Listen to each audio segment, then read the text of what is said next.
প্রিয় দেশবাসী, আজ বাংলাদেশ একটি গভীর সংকটময় মুহূর্তের মধ্য দিয়ে যাচ্ছে।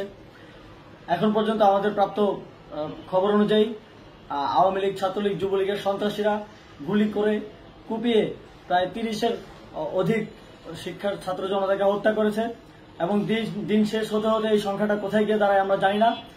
এরই প্রেক্ষিতে আমরা একটি সিদ্ধান্ত নিয়েছি। আমাদের একটি জরুরি সিদ্ধান্ত মোতাবেক আমাদের যে 6 তারিখের যে লং মার্চ টু ঢাকা কর্মসূচি ছিল সেটিকে আমরা একদিন এগিয়ে নিয়ে এসেছি। অর্থাৎ আগামীকাল 5ই অগস্ট সারা দেশের মুক্তিকামী জনতাকে ঢাকার উদ্দেশ্যে রওনা হওয়ার জন্য আমরা আহ্বান জানাচ্ছি। যারা পারবেন, যাদের পক্ষে সম্ভব হবে, আজ রাতেই আপনারা ঢাকার উদ্দেশ্যে রওনা হয়ে যান। আমরা আগামীকাল সারা দেশের মুক্তিকামী জনতাকে ঢাকায় আসার আহ্বান জানাচ্ছি। বিশেষ করে ঢাকার আশেপাশের যে জেলাগুলো আছে, আপনারা দায়িত্ব নিয়ে মসজিদের মাইকে ঘোষণা দিয়ে যাদেরকে পাবেন সবাইকে নিয়ে ঢাকার উদ্দেশ্যে রওনা হন। এই লড়াই আমাদের জন্য একটি চূড়ান্ত লড়াই। আমরা চূড়ান্ত ঘোষণার জন্য প্রস্তুত। আমরা গণভবনের দিকে যাত্রার জন্য প্রস্তুত এবং সেই উদ্দেশ্যেই আপনারা সবাই ঢাকা আসুন। আমরা আপনাদের সবাইকে নিয়ে আমাদের চূড়ান্ত দাবি আদায়ে এগিয়ে যাব। আমি জানি না সমন্বয়করা আজকে রাতে বেঁচে থাকতে পারবে কিনা, কিন্তু আপনাদের উপর আমরা এই দায়িত্ব দিচ্ছি। আপনারা সবাই নিজ দায়িত্বে ঢাকায় আসবেন আগামীকাল এবং পরশু পরিস্থিতি বিবেচনা করে পরশু গণভবনের দিকে 4 দিক থেকে আমরা রওনা হব।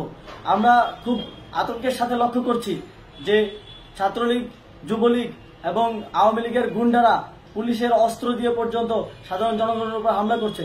কিন্তু একটি সুখের খবর হচ্ছে, সারা দেশের বিভিন্ন স্থানে সেনাবাহিনী ছাত্র জনতার পক্ষে দাঁড়িয়েছে। আবার কিছু কিছু জায়গায় যেমন মিরপুর ও মোহাম্মদপুরে সেনাবাহিনী ছাত্র জনতার বিপক্ষে দাঁড়িয়ে গুলি চালাচ্ছে। আমরা সেনাবাহিনীর প্রতি আহ্বান জানাতে চাই, আপনারা এদেশের নাগরিক এবং আপনারা এদেশের নিরাপত্তার দায়িত্বে আছেন, এদেশের জনগণের যানবাহনের নিরাপত্তার দায়িত্বে আছেন। আপনারা দেশের পক্ষে এবং দেশের জনগণের জন্য কাজ করবেন। কোনো খুনি সরকারের জন্য, কোনো খুনি রাজনৈতিক দলের জন্য কাজ করবেন না। এটি এদেশের জনগণ আপনাদের থেকে প্রত্যাশা করে। আমাদের এই আন্দোলনে সম্পূর্ণ সমর্থন দিয়ে হয় নিরপেক্ষ থাকুন, অথবা এই খুনি বাহিনীকে, সরকারের খুনি বাহিনীকে প্রতিহত করুন, তাদেরকে যথাযথ শাস্তির আওতায় নিয়ে আসুন।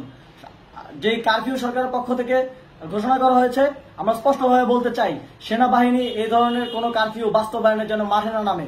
যদি মাঠে নামে তাহলে সেনাবাহিনী স্পষ্টভাবে অফিসিয়ালি জনতার বিরুদ্ধে দাঁড়াবে। আমরা চাই না সরকারের এই ষড়যন্ত্রে সেনাবাহিনী পা দিক। সেনাবাহিনীকে জনতার বিরুদ্ধে দাঁড়ানোর যে ষড়যন্ত্র সরকার রচনা করছে সেটিতে সেনাবাহিনী পা দিবে না, এই বিশ্বাস আমরা রাখতে চাই। আওয়ামী লীগ আজ সারা দেশে তাদের খুনি বাহিনীকে নামিয়ে দিয়েও ছাত্র জনতার প্রতিরোধের মুখে টিকতে পারেনি। রাজপথের পরাজিত শক্তি হিসেবে তারা সেনাবাহিনী সহ অন্যান্য বাহিনীকে আমাদের বিরুদ্ধে কাজে লাগানোর চেষ্টা করছে। এই চেষ্টাকে, এই ষড়যন্ত্রকে ব্যর্থ করতে হবে এবং আগামীকাল সারা দেশে মসজিদে মসজিদে ঘোষণা দিয়ে ঢাকার উদ্দেশ্যে আপনারা রওনা হন। প্রত্যেকটি পরিবার থেকে অন্ততপক্ষে একজনকে ঢাকার উদ্দেশ্যে রওনা করে দিন, এই ইতিহাসের সাক্ষী হতে, একটি নতুন বাংলাদেশের অভ্যুদয় ঘটানোর একজন কর্মী হতে। ধন্যবাদ সকলকে।